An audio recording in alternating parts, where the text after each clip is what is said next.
Hi everyone, this is AFA Productions. We're doing a mini-series of podcasts called In the Car, whereby we're going to be chatting about up-and-coming ventures, what's currently in the pipeline, and how we move forward, and the things that we've had to go through as a relatively new production company. So starting on Apnas, the movie, which is the up-and-coming movie. I understand we had a chat a good few years ago now. Trying to remember exactly where that actually came from. So Apnas was an idea which I always had. Mm-hmm. Always felt that the sort of South Asian community isn't being represented correctly, but I also felt that there's so much talent out there, and everything that you see from a sort of South Asian background is comedy. Films like East is East, West is West, Bend It Like Beckham, and Four Lions and all that. Three Lions. Is it what's it called? 3 Lions. Is it 3 Lions? Yeah. It's 4. No, it's 4 Lions. Is it? Oh, it's 4 Lions. Oh. 3 Lions is the England. Oh, Christ knows. Is the England? It's a good movie though. Yeah. But it's all comedy. So, of course it is. So as you know, Chung, our day jobs are financial services, and we needed something to get our sort of creative minds activated. And when we thought about it, I spoke to a friend of mine, Darren, another friend of mine, Ashley Chin, known as Muslim Bilal. We sat around a fire at my house one evening in Ramadan, and we just started. Were you there? Yeah. You were there, weren't you? Yeah. And we just had a chat and started saying, what about if we tell a story, but from a sort of Manchester. Well, I've known for years roadman level. You've always said, I want to create a series or I want to create a movie or some kind of motion picture. Yeah. To do the true representation, but yourself, you can't just pull out a camera and start recording. Well, I thought you could. At the beginning, it would have been cheaper. I didn't know how deep it actually is. And it's understanding, all the politics of the movie industry as well with it is, how different departments work, how to get everybody together, what it does, because it was only a couple of weeks ago we were sat in Leeds in a sound studio, again, learning more about how sound is split out on a movie to get the right feel. Dolby 5.8 apparently. And it's amazing. Yeah. It was amazing to hear it in that level. It really brings a movie or picture to life. Look, I came into this industry, Chunk, and if you remember, I was saying, look, we don't know it. Yeah. We don't understand it. We need to get key people through the whole process, and allowed us to understand how AFA Productions needs to be set up. Yeah. And how we create it, and we've created a business now which not only focuses on motion picture and films and things like that, it's music. And music is one of the key sort of areas, because as we all know, Ceazaa is my younger brother, and he has got an amazing talent. He's a poet. He was a poet from when he was 8 years old, winning awards in his primary school, and he had talent from an early day, and as time has gone on, it's got better and better, and you'll see all the music that AFA Productions has released on his behalf. And so music and the soundtrack, look, the film being one side of it, the film is, I don't want to talk too much about the film, because the film's going through a phase now where there's lots of different people on board that are going to help us take it to that next stage.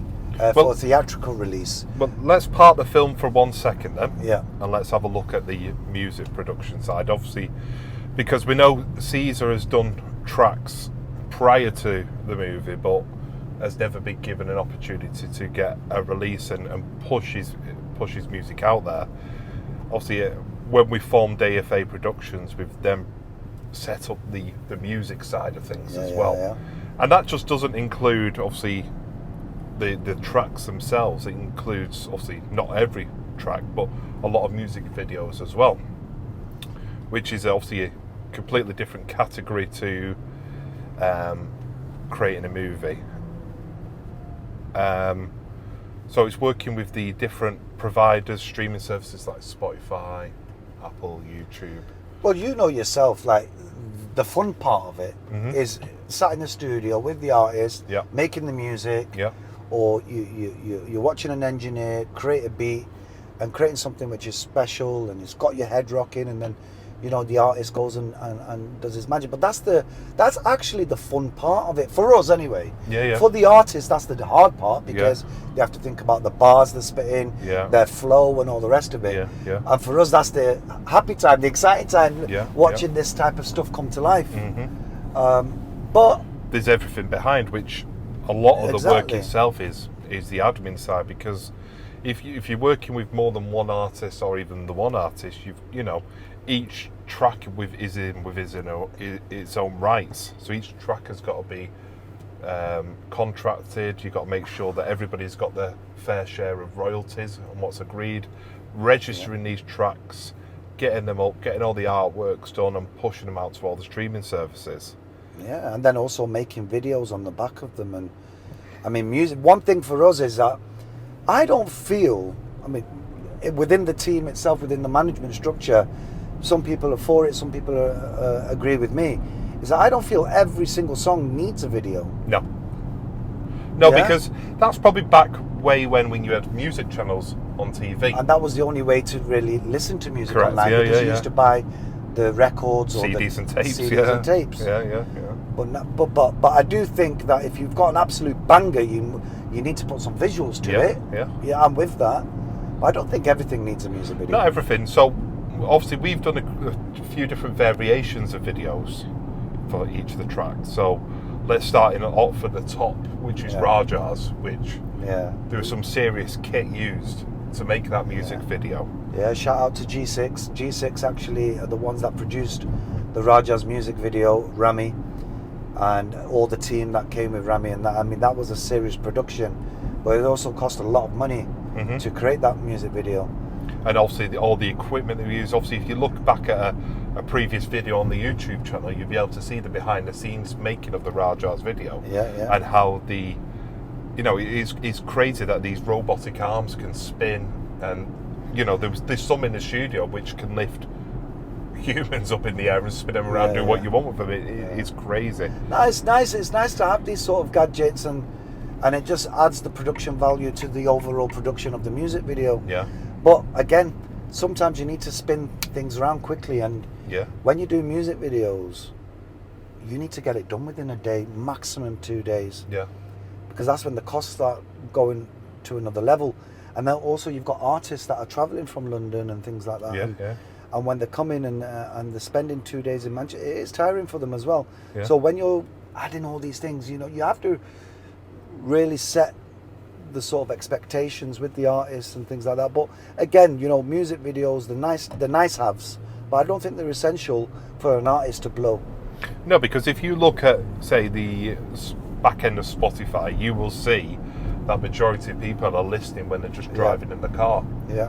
So you will see numbers hit on tracks about 4 p.m. onwards. Yeah. So that's when people are in the car relaxing, going home, or early in the morning when they're on the way to work.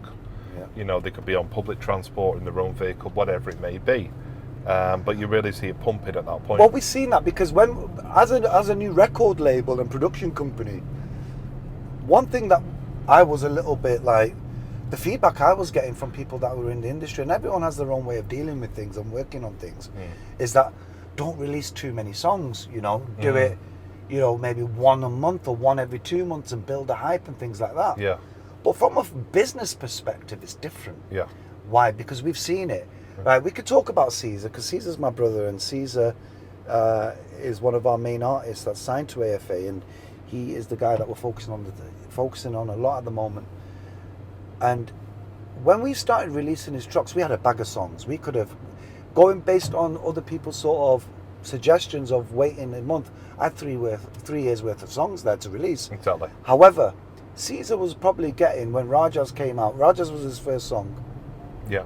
2, listeners every time, because with our systems that we've invested in and we have behind the scenes, we're able to see the active listeners on every single artist that is with us, and we're able to see on all platforms. So if someone's listening to them on Spotify, Apple Music, or whatever else, we're able to see that in live form. So if you remember, Ceazaa was what, 2, maybe 3? If that, yeah, it could be at times, yeah. And now, when we're looking at those systems, which we have live in our offices, Yeah. you're talking 80, 90. Yeah. Every single time. Yeah. You log in it, there's 80, 90 people listening to him. Because if you're dropping tracks slowly, you need to have an album, a package behind it of different tracks that you've got. Yeah. So we had this big package whereby we didn't just dump and run. We've obviously put these out on a decent manner a couple of weeks, and we're gaining traction. And it's not that we're just going to stop now these are on. Yeah. This is just the start. So we're going to be doing a lot of work inside the studios. We'll be able to pick up a lot of content to put on the channel in the studios as well, and pushing it forward that way. So with the music side of things, one thing for me as well is I have seen over the years some serious talent, but they don't seem to ever get the opportunity. No. Now, investing in music is more than just the studio time, buying the beat. I mean, even buying the beat is an administrative nightmare, because what happened with us is one of the songs is that we bought a beat online from somebody which was based on exclusive. It was an exclusive right or something like that. Yeah. Or license or something. You know what I'm talking about, don't you? Yeah. And we couldn't use that beat in the film. Yeah. So we spent hundreds of pounds on this beat to use. But then on the license in the small print it said, on this beat it basically says that you can't use it for any film. So we have to go back to the producer, do a deal with him, which ended up the negotiating power. We needed the song because it was one of the songs that we had earmarked for the film, so I had to pay the money in the end. Yeah. But so lots of these things we've learned over the time, and how I started this is that the real investment comes from making sure your administration is right. Yeah. Your PRS is all set up. Correct. Mechanicals. Yeah. All of it to ensure that the artist will get paid accordingly. Correct. Yeah. And this is And also to get your own producers to create the beats themselves. And create the beats themselves. So we've got a few producers that work for us on a consultancy basis, and they'll send us beats through. If we like it, we'll send it to various different artists. Do they want to do it? If they want to do it, great. Let's talk, and then we take it from there. But what I'm trying to say is this: marketing is key. If you do not put any spend, if you're an unknown, you're someone new to the game, you're trying to be heard, Spotify algorithms will not pick you up. However, if you pay for campaigns, which is not cheap, that's where you can build that fan base, put yourself in a position where you're getting the monthly listeners subscribing to you, which then allows you that when you're releasing music, you're getting it on. So now, if I release a song for Ceazaa, like for example, the last song that we just released for him was Jalaki. Correct, yeah. In the first week, it's done 12,000 streams. Yeah. Not a penny spent on advertising or marketing for it. Why? Because he's got the listeners. He's obviously got the good collaborators with him as well. He's got Joga, he's got Sneakbo. Yeah. So that also helps. But we're able to see the Ceazaa's listeners and who's tuning into Ceazaa. And Ceazaa is on par, if not a little bit above right now, than the other people that he collaborated with. So, in terms of where those listeners came from. Yeah. So it's about setting it up in such a way where you create the foundation and then Bob's your uncle. But you can only do that by having the right backing. And this is where AFA Productions comes into play, right? Absolutely.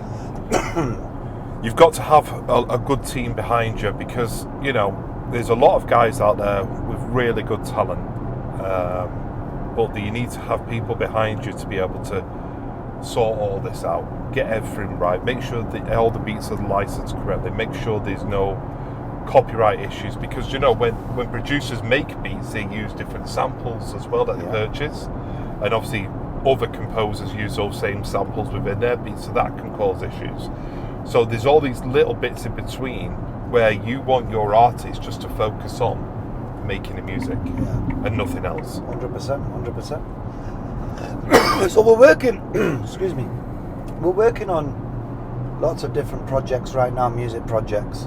But one thing I want you to know is that if you believe you have talent and you are willing to put in the work, you're going to be in that studio, you're going to be a perfectionist. And we can see that you've got that, and we're feeling your music, we'll back you. In my opinion, for what you need to see off somebody is the hard work, dedication, want to get in the studio very often, wanting to pump the tracks out and really work with you, because then us as a team will really push you in the right direction as well. Yeah, and we'll invest in you. Ultimately, when you're new, it's all about investment and how much money you're willing to put down to be able to put your campaigns in play, set your foundations, and put yourself in a position where you can build up those listeners. Well, when you do release music, you're getting that organically now. You're getting traction, aren't you, at that point? So if you've got what it takes, get in touch with us at marketing at AFA Productions. .co.uk. And we can certainly listen to your content, and we can take it from there. And also, the collaborators that we work with, I would just want to say that, a big shout out to all the people that believed in us as well, because even with Ceazaa being a new artist at the time, he had big names believing him. Yeah, absolutely. He had Joga that believed in him. Yeah. Sneakbo. Yeah. Mets and Tricks. Wiley. He's with Hooks as well, who's on Need a Moment. He's on Reap What You Sow. And, having someone and these sort of artists that have been in the game for such a long time, believing in your project, really gave and boosted the confidence, not only for us as a production company to go ahead and invest money into this music, but also for Ceazaa as well. And Ceazaa's in a position now where, if he releases a tune, as Stormzy says, if you don't release 10k in a week, I don't want to chat about numbers. Yeah. Well, and when you're actually seeing these numbers coming to fruition, it builds confidence. So and his confidence has grown massively when he's starting to see good traction on his music. And it's tough to make that initial break, and it's tough to be releasing music and you haven't got your fan base behind you, but it does blow fairly quick. Certainly in the world we live in now, you're not waiting on people buying CDs or whatever it is. We're on a streaming service where it's just a click of a button and it's there for them. So it can really give an artist confidence straight away that there is a potential in this. Not everybody's going to be a winner, because it all depends on people's taste, but ultimately it's about directing the artist to the right crowd and to see what works for them. No, I totally agree with you. So like I said, if you think that you have what it takes and you've certainly got the work ethic, contact us on marketing at afaproductions.co.uk. And just for those people that might be interested in Apnas the movie, without going into too much detail, is imminent. There's going to be some announcements very soon in regards to that, where you can announce it. We're actually planning a private screening in the coming weeks for the cast and crew, and no doubt there'll be content on the YouTube channel for that. You guys will be able to see the sort of behind the scenes of that. But Apnas 2, I actually have a writer on that right now.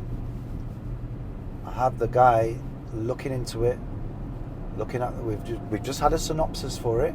I like the synopsis. I like how it looks and sounds. You guys won't get it because you've not watched the movie yet, but part 2 is going to be better than part 1 as far as from what I'm thinking about and the way that synopsis has brought my sort of creative mind to life, I'm telling you now, it'll be better than part one. However, the reason why I'm telling you all this is there's so many people that we connected with after we've wrapped Apnas and finished filming it. There was a lot of people, right, yeah. that would have added serious value into Apnas 1. So I've got your details, it's all there. If you've contacted us through the Instagram, Jake, Anthony, all those guys that actually manage the Insta have that information, and I will be reaching out to you. But if you also think that, because one of the things for Apnas, and I'll talk, and we'll, once Apnas gets released and announced, we'll do a proper podcast on it. Yeah. In regards to that and the sort of roller coaster that it was. But finding talent, acting talent, was one of the most difficult parts of that process. People from a Pakistani background or Indian background or whatever, the South Asian community, it was very difficult to find. Don't get me wrong, the cast that we've got for Apnas is amazing. It's the best cast. You will recognise all the faces because there's not a massive pool of people, but we picked the best of the best that we had access to. Yeah. However, Apnas 2, if you believe you've got what it takes, then also register your interest. You know what I mean? Marketing at afaproductions.co.uk, and then we'll certainly come back to you. Anything else you want to say, Chuck? Before we stop for our coffee? No, I think we're ready for a coffee now. But it's just really to go over Fiaz's point there. We're looking for new talent. We're looking to push people in the right direction, and we believe that we have the power to be able to do that and help and assist. So if you're looking for a push in the right direction, get in touch with us, and we'll get moving. Thank you very much for watching. All right, see you later. Living life on these roads, you know how we